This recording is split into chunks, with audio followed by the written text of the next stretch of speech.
Dear students, good morning to all of you. Lesson चल रहा था अपना गोदोहनम और इस नाट्यांश में अब तक हम पढ़ चुके थे कि चंदन की पत्नी मल्लिका तीर्थ यात्रा से जब वापस घर आ जाती है तो चंदन उसे गांव के मुखिया को 300 लीटर दूध की आवश्यकता है, इस प्रकार का समाचार सुनाता है, चर्चा करता है। और जब दूध का पता मल्लिका को चलता है तो प्रसन्न होती है और अपने स्वामी से पूछती है कि हम इतने सारे दूध की व्यवस्था किस प्रकार से और कैसे करेंगे। तो चलिए उसी क्रम में है, उसी घटना में आगे चंदन कहता है, विचारे मल्लिके, हे मल्लिका विचार करो, अगर प्रतिदिनम दोहनम कृत्वा, अगर प्रतिदिन दोहन करके, अगर प्रतिदिन दूध निकाल कर दुग्धम स्थापयामः चेत, दूध रखते हैं तो तत् सुरक्षितम न तिष्ठति, वह सुरक्षित नहीं रह सकता है। अतएव इसलिए दुग्ध दोहनम न क्रियते, इसलिए हम दूध दोहन ही नहीं करते हैं। मतलब चंदन ने कहा कि हे मल्लिका विचार करो कि अगर हम प्रतिदिन नंदिनी से दूध निकालते हैं ना तो वो दूध सुरक्षित नहीं रहेगा। तो हम क्या करें कि हम ऐसा करते हैं कि हम दूध निकालना ही बंद कर देते हैं। उत्सव दिने एव समग्रम दुग्धम धोक्षावह, दोक्षावह ये दुह धातु का ही रूप है। लिट लकार उत्तम पुरुष के द्विवचन की क्रिया का रूप है और इसका सर्वनाम करता है आवाम। हम दोनों कौन? चंदन और मल्लिका। तो चंदन कहता है कि उत्सव के दिन ही समग्र दूध का दोहन करेंगे, हम दूध निकालना ही बंद कर देंगे और जिस दिन उत्सव होगा ना उसी दिन हम दूध निकालेंगे। तो मल्लिका कहती है, स्वामिन, हे स्वामी, त्वम तु चतुर्तम है, तुम तो सबसे चतुर हो। चतुर्तम है, इसमें तम प्रत्यय जुड़ा हुआ है ना, तो त्वम तु चतुर्तम है, हे स्वामी तुम तो सबसे चतुर हो। अत्युत्तम है विचार है, आपका विचार तो अत्युत्तम है। अगर अत्युत्तम है पद की बात करें ना तो इसमें दो पद जुड़े हुए हैं, पहला है अति और दूसरा है उत्तम है। तो इस प्रकार से यहाँ संधि कौन सी हो जाती है? यण संधि। अत्युत्तम है विचार है, आपका विचार तो सर्वोत्तम है।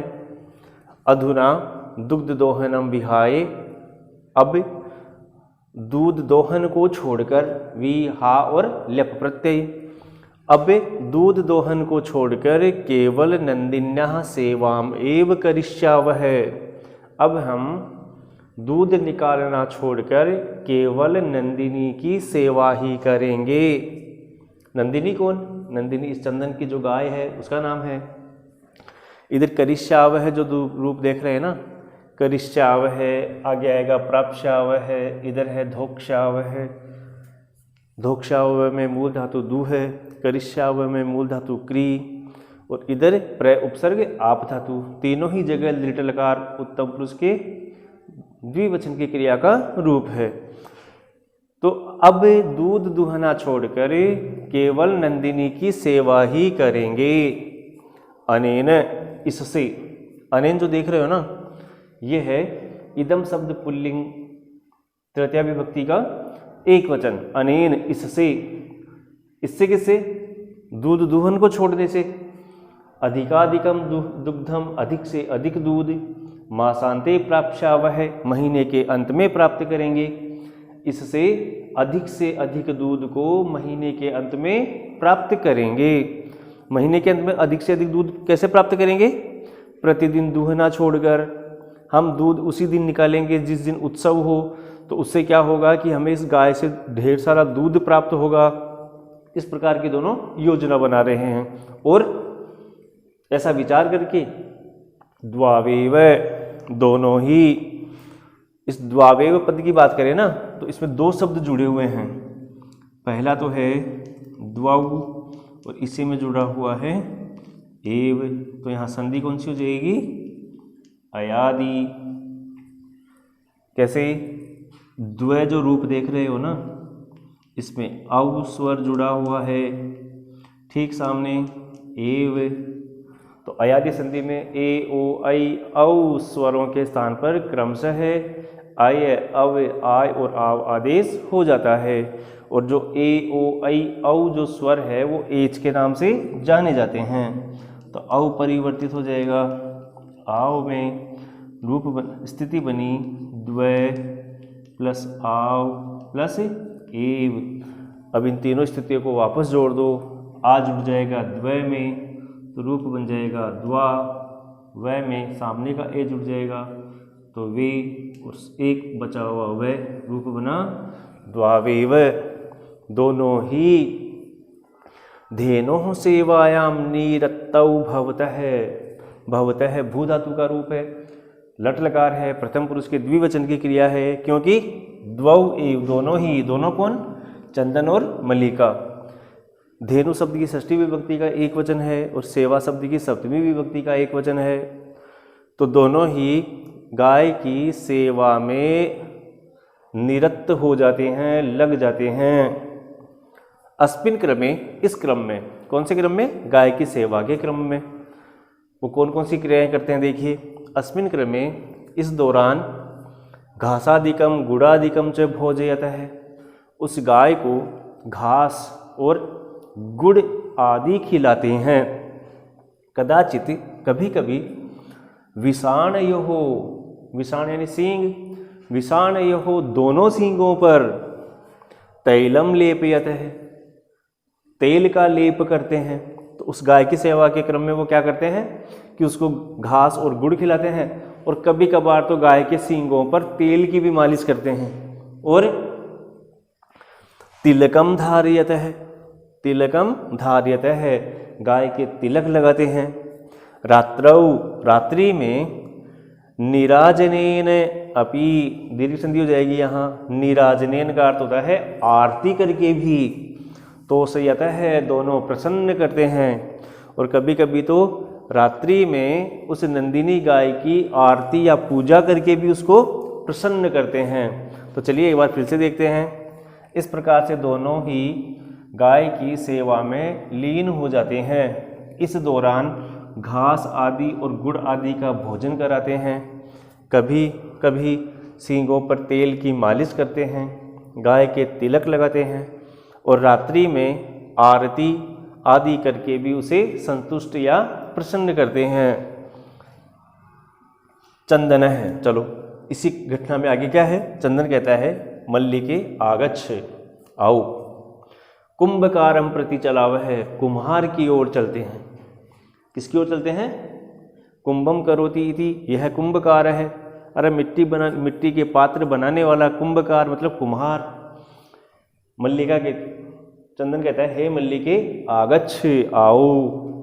कुंभकारम प्रति चलावह है, कुम्हार की ओर चलते हैं। और दुग्धार्थम, दूध के लिए, पात्र प्रबंधो अपि करणीय है, दूध के लिए किसी पात्र का प्रबंध भी हमें करना चाहिए। प्रबंधो अपि, पात्र प्रबंधो अपि, तो टुकड़े करोगे ना तो होंगे पात्र प्रबंध है धने अपि, तो संधि हो जाएगी उत्व संधि। और अगर करणीय की बात करें ना तो इसमें क्री धातु में कौन सा प्रत्यय जुड़ा हुआ है? अनियर प्रत्यय। तो चंदन कहता है मल्लिके आगच्छ, हे मल्लिका आओ, कुम्हार की ओर चलते हैं। दूध के लिए पात्र का प्रबंध भी तो करना चाहिए। द्वावेव निर्गतौ, द्वौ एव निर्गतौ, चले गए, और दोनों ही चले गए। किसकी ओर चले गए? कुंभकार की ओर, कुम्हार की ओर चलते हैं, प्रस्थान करते हैं। तो यहाँ तक हुआ ये थर्ड दृश्य। तो ये बात तीसरे दृश्य में आपने जो भी कुछ पढ़ा है उसका हिंदी ट्रांसलेशन फिर से रिपीट कर देता हूँ। चंदन कहता है हे मल्लिका विचार करो, प्रतिदिन दोहन करके दूध को रखते हैं तो वह सुरक्षित नहीं रहता है, इसलिए दूध दोहन ही नहीं करते हैं। उत्सव के दिन ही संपूर्ण दूध का दोहन करेंगे। तो तो मल्लिका कहती है, हे स्वामी त्वं तु चतुर्तम है, हे स्वामी आप तो सबसे चतुर हैं, अत्युत्तम विचार है, आपके विचार तो बहुत उत्तम हैं। अधुना दुग्ध दोहनम विहाय, अब दूध दोहन को छोड़कर केवल नंदिनी की सेवा ही करेंगे, इससे अधिक से अधिक दूध महीने के अंत में प्राप्त करेंगे। दोनों ही गाय की सेवा में लीन हो जाते हैं। इसी दौरान घास आदि और गुड़ आदि का भोजन कराते हैं। कभी कभार उसके सींगों पर तेल की मालिश करते हैं, तिलक लगाते हैं और रात्रि में आरती आदि करके भी उसे प्रसन्न करते हैं। तो चंदन कहता है, हे मल्लिका आओ कुम्हार की ओर चलें, दूध के लिए पात्र का प्रबंध भी तो हमें करना चाहिए, और दोनों ही चले जाते हैं। तो यहाँ तक था आपका तीसरा दृश्य। अब स्टार्ट होता है चौथा दृश्य। जब वो दोनों पात्र लेने के लिए कुंभकार की ओर जा रहे हैं, तो इस चौथे दृश्य में उस कुम्हार का वर्णन किया गया है। कुंभकार है कुम्हार। घट रचनायाम लीन है गायति, घड़े की रचना में लीन गाता है, मतलब वो घड़े का निर्माण कर रहा है, घड़ा बना रहा है और उस घड़े को बनाते गुनगुना रहा है और गा भी रहा है। क्या गा रहा है देखिए, ज्ञात्वा अपि जीविका हेतुः रचयामि घटानहं, जीवनम भंगुरम सर्वम, यथैसे मृत्तिका घट है। देखिए वो कुमार घड़ा बनाते हुए क्या गा रहा है, ज्ञात्वापि। ज्ञात्वापि में दो पद जुड़े हुए हैं, पहला है ज्ञात्वा और दूसरा है अपि। संधि कौन सी हो जाएगी, दीर्घ। और ज्ञात्वा में ज्ञा धातु में कौन सा प्रत्यय है, कत्वा प्रत्यय। जीविका हेतु रचयामि घटानहं, घटान अहम। उसके बाद में है यथैसे, तो दो पद जुड़े हुए हैं, यथा और एष है। संधि कौन सी हो जाएगी, वृद्धि संधि। और यहां पर आप इसको व्यंजन संधि ही कह सकते हो। मृत्तिका घट है, मिट्टी का घड़ा। तो पहले एक एक शब्द का अर्थ देखते हैं। ज्ञात्वा अपि, जानकर भी। जीविका हेतु हो, जीवन के लिए। रचयामी, बना रहा हूँ। घटान अहम, घड़ों को मैं। जीवनम, जीवन। भंगुरम, क्षण भंगुर, क्षण भर में नष्ट होने वाला। सर्वम, सब कुछ। यथैसे, यथाधने एष है, जिस प्रकार से यह मृत्तिका घट है, मृत्तिकायाः घट है इति मृत्तिका घट है, मिट्टी का घड़ा। तो एक बार इसके अर्थ को दोबारा से देखिए, एक एक शब्द के अर्थ को, फिर इसका अन्वय करके हम अर्थ देखेंगे। ज्ञात्वापि का मतलब जानकर भी। जीविका हेतु हो, जीविका है तो जीवन के लिए। रचयामी, बना रहा हूँ। घटान अहम, घड़ों को मैं। जीवनम, जीवन। भंगुरम यानी पल भर में नष्ट होने वाला। सर्वम, संपूर्ण। यथा, जिस प्रकार से। एष यानी यह मृत्तिका घट है, मिट्टी का घड़ा। तो इसका अन्वय करने, इसका अर्थ निकालने के लिए सबसे पहले किसकी आवश्यकता होगी, अन्वय की। तो अर्थ समझना आसान हो जाएगा। तो जो कुंभकार है ना, वो क्या सोच रहा है कि यथा एष है मृत्तिका घट है, यथा एष मृत्तिका घट है। तथा, इस तथा शब्द का प्रयोग इस श्लोक में कहीं नहीं हुआ, लेकिन जब आप इसका भावार्थ निकालोगे ना, तो तथा शब्द की अपेक्षित होगा। तथा, उसी प्रकार से। सर्वम, जीवनम। भंगुरम, भंगुरम। ज्ञात्वा अपि, ज्ञात्वा, ज्ञात्वा अपि। जीविका हेतुः, जीविका हेतुः। अहम घटान रचयामि। अब देखिए इसका अर्थ क्या होगा। घड़ों को बनाते हुए उस कुंभकार क्या गा रहा है कि जिस प्रकार से यह मिट्टी का घड़ा, जिस प्रकार से यह मिट्टी का घड़ा है, उसी प्रकार से सर्वम जीवनम, पूरा जीवन भी भंगुरम, क्षण भंगुर है, पल भर में नष्ट होने वाला है। तो इसको जानकर भी, ज्ञात्वा अपि, जानकर भी, जीविका हेतु हो, जीवन चलाने के लिए, अहम घटान रचयामि, मैं इन घड़ों की रचना कर रहा हूँ, मैं इन घड़ों को बना रहा हूँ। एक बात फिर से देखिए, घड़ों की रचना करते हुए कुंभकार क्या गुनगुना रहा है कि जिस प्रकार से यह मिट्टी का घड़ा है, मिट्टी का घड़ा कैसा होता है, क्षण भंगुर होता है, हाथ से छूटा और मिट्टी में मिल जाता है, टुकड़े टुकड़े हो जाता है, खंड खंड हो जाता है। तो जिस प्रकार से ये मिट्टी का घड़ा है, ठीक उसी प्रकार से पूरा जीवन भी क्षण भंगुर है, पल भर में नष्ट होने वाला है। इस चीज को जानकर भी, इस रहस्य को जानकर भी, किस रहस्य को, कि जैसे मिट्टी का घड़ा है वैसे ही मनुष्य जीवन है, कि जैसे मिट्टी का घड़ा हाथ से छूटा तो नष्ट हो जाता है, पल भर में नष्ट हो जाता है, ठीक उसी प्रकार मनुष्य का भी कोई भरोसा नहीं है। जरूरी नहीं कि आज सांस ले रहे हैं, जी रहे हैं तो कल भी जिए, कल जिए, जी रहे हैं तो परसों भी जिए, मतलब एक पल का भी इसका भरोसा नहीं है। तो इस रहस्य को जानकर भी जीविका हेतु हो, जीवन चलाने के लिए मैं घड़ों की रचना कर रहा हूँ। तो इस प्रकार से ये कुंभकार इस मिट्टी के घड़े को बनाते हुए गा रहा है। उस कुंभकार के पास या उस कुम्हार के पास चंदन जाकर कहता है, नमस्करोमि ताते, हे तात, हे पूज्यवर, नमस्करोमि, आपको मैं नमस्कार करता हूँ। पंचदश घटान इच्छामि, पंचदश घटान इच्छामि, 15 घड़ों की आवश्यकता है या 15 घड़े चाहता हूँ। किम दास्यसि, क्या दोगे, दोगे क्या। चंदन ने क्या कहा, हे तात, नमस्कार करता हूँ, 15 घड़े चाहता हूँ, 15 घड़ों की मुझे आवश्यकता है, दोगे क्या। देवेश, मतलब उस कुंभकार का क्या नाम था, देवेश। कथम न, क्यों नहीं। विक्रयणाय एव एते, ये बेचने के लिए ही तो हैं। एते, एते के घटाः, घड़ों के लिए एते शब्द का प्रयोग किया गया है। देवेश ने क्या कहा, और देवेश कौन है, कुंभकार है। तो क्या कहता है, कथम न, क्यों नहीं। विक्रयणाय एव एते, ये तो बेचने के लिए ही है।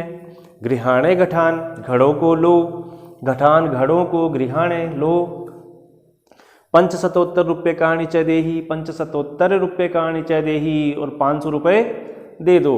मतलब इन 15 घड़ों का मूल्य आपको 500 रुपये देने होंगे।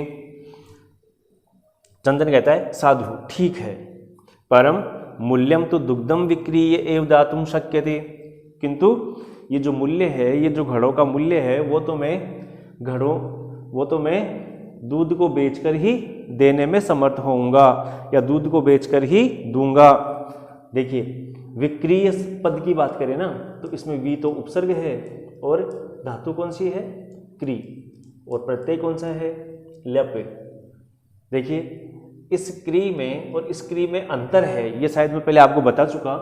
क्री से तात्पर्य है किसी कार्य को करना, और जिसमें री दीर्घ है ना, क्री, उसका प्रयोग द्रव्य विनिमय, लेन देन के लिए किया जाता है, क्रय विक्रय के लिए किया जाता है।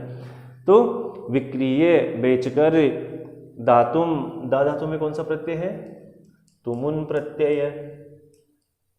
तो अर्थ हो जाएगा, ठीक है, किंतु मूल्य तो दूध बेचकर ही दिया जा सकता है, या मैं दूध बेचकर ही मूल्य दे सकता हूँ। तो देवेश कहता है, क्षम्यताम पुत्र, हे पुत्र क्षमा करो। मूल्यम विना तो एकम अपि घटम न दास्यामि, मूल्य के बिना तो मैं एक घड़ा भी नहीं दूंगा। मूल्यम विना तो एकम अपि घटम न दास्यामि, मूल्य के बिना तो मैं एक घड़ा भी नहीं दूंगा। तो कुंभकार ने जैसे ही ये कहा, मल्लिका स्वाभूषणम दातुम इच्छति, स्वाभूषणम में 2 पद जुड़े हुए हैं, पहला है स्व और दूसरा है आभूषणम। तो संधि कौन सी हो जाएगी? दीर्घ संधि। और इधर दातुम इच्छति में दातुम और इच्छति, यहाँ अनुस्वार संधि। तो मल्लिका स्व आभूषणम दातुम इच्छति, अपने आभूषण देना चाहती है, क्योंकि उस समय उनके पास घड़ों का मूल्य देने के लिए 500 रुपये नहीं थे। तो चंदन ने घड़ों का मूल्य देने में असमर्थता जताते हुए कहा कि इन घड़ों का मूल्य तो मैं दूध बेचकर ही दे सकता हूँ। तो कुंभकार ने कहा कि मूल्य के बिना तो मैं एक घड़ा भी नहीं दूंगा। तो मल्लिका अपने आभूषण देना चाहती है और कहती है, हे तात यदि अधुनैव मूल्यम आवश्यकम, यदि इसी समय अधुनैव, दो पद जुड़े हुए हैं, अधुना और एव, तो संधि हो जाएगी वृद्धि। अगर अभी मूल्य की आवश्यकता है तो गृहाणे एतत् आभूषणम, तो इन आभूषणों को ग्रहण कीजिए। मल्लिका अपने आभूषण देना चाहती है और कुंभकार से कहती है कि हे तात यदि इसी समय मूल्य आवश्यक है तो इन गहनों को, इन आभूषणों को ग्रहण कीजिए। तो देवेश कहता है पुत्री के, हे पुत्री नाहम पाप कर्म करोमि, मैं ऐसा पाप नहीं कर सकता हूँ। कथम अपि न इच्छामि त्वाम आभूषण विहीनाम कर्तुम, न इच्छामि, कथम अपि न इच्छामि में गुण संधि हो जाएगी, न धने इच्छामि, यहाँ कौन सी संधि हो जाएगी? गुण। कथम अपि अनुस्वार, आभूषण विनाम कर्तुम, और अगर इस कर्तुम की बात करें ना तो क्री धातु में कौन सा प्रत्यय जुड़ा हुआ है? तुमुन। तो देवेश कहता है, हे पुत्री मैं ऐसा पाप नहीं कर सकता हूँ, किसी भी प्रकार से मैं तुमको आभूषणों से रहित करना न इच्छामि, नहीं चाहता हूँ, मैं तुमको आभूषण विहीन करना नहीं चाहता। नयतु ले जाओ, यथा अभिलषितान घटान, देखिए यथा अभिलषितान मैंने यहाँ विच्छेद करके लिखा है, अपनी पुस्तक में इनकी संधि करके लिखा हुआ है, दीर्घ संधि का उदाहरण है। नयतु ले जाओ, यथा अभिलषितान घटान, आवश्यकता अनुसार घड़ों को, आवश्यकता अनुसार अपने घड़ों को ले जाओ। दुग्धम विक्रीय एवं घट मूल्यम ददातु, और दूध बेचकर ही इन घड़ों का मूल्य देवो। तो उभव दोनों, धन्योसी ताते धन्योसी, धन्य है असी, कौन सी संधि हो जाएगी? उत्व। तो दोनों इस देवेश का, इस कुंभकार का आभार व्यक्त करते हुए क्या कहते हैं? हे तात धन्योसी, धन्योसी, आप धन्य हैं, आप धन्य हैं। तो चलिए एक बार फिर से इसका हिंदी अनुवाद रिपीट करते हैं। चंदन कहता है कुंभकार के पास जाकर कि हे तात नमस्कार करता हूँ, 15 घड़ों की आवश्यकता है, दोगे क्या? तो देवेश कहता है क्यों नहीं, बेचने के लिए ही तो है ये घड़े। गृहाणे घटान, घड़ों को लो, किंतु 500 रुपये देने होंगे, मतलब इनका मूल्य तुम्हें आपको 500 रुपये देने होंगे। चंदन कहता है ठीक है, किंतु मूल्य तो दूध बेचकर ही दे सकता हूँ। तो देवेश कहता है हे पुत्र क्षमा कीजिए, मूल्य के बिना तो एक घड़ा भी नहीं दूंगा। मल्लिका अपने आभूषण देना चाहती है और कहती है कि हे तात यदि इसी समय मूल्य की आवश्यकता है तो इन गहनों को ग्रहण कीजिए। तो देवेश कहता है हे पुत्री मैं यह पाप नहीं कर सकता, मैं किसी भी प्रकार से तुमको आभूषणों से रहित करना नहीं चाहता हूँ। ले जाओ, यथा अभिलषितान घटान, आवश्यकता अनुसार घड़ों को ले जाओ, और दुग्धम विक्रीय एवं घट मूल्यम ददातु, और दूध बेचकर ही इन घड़ों का मूल्य देओ। तो दोनों उनका आभार व्यक्त करते हुए कहते हैं धन्योसी ताते धन्योसी, आपका बहुत बहुत धन्यवाद, आप धन्य हैं।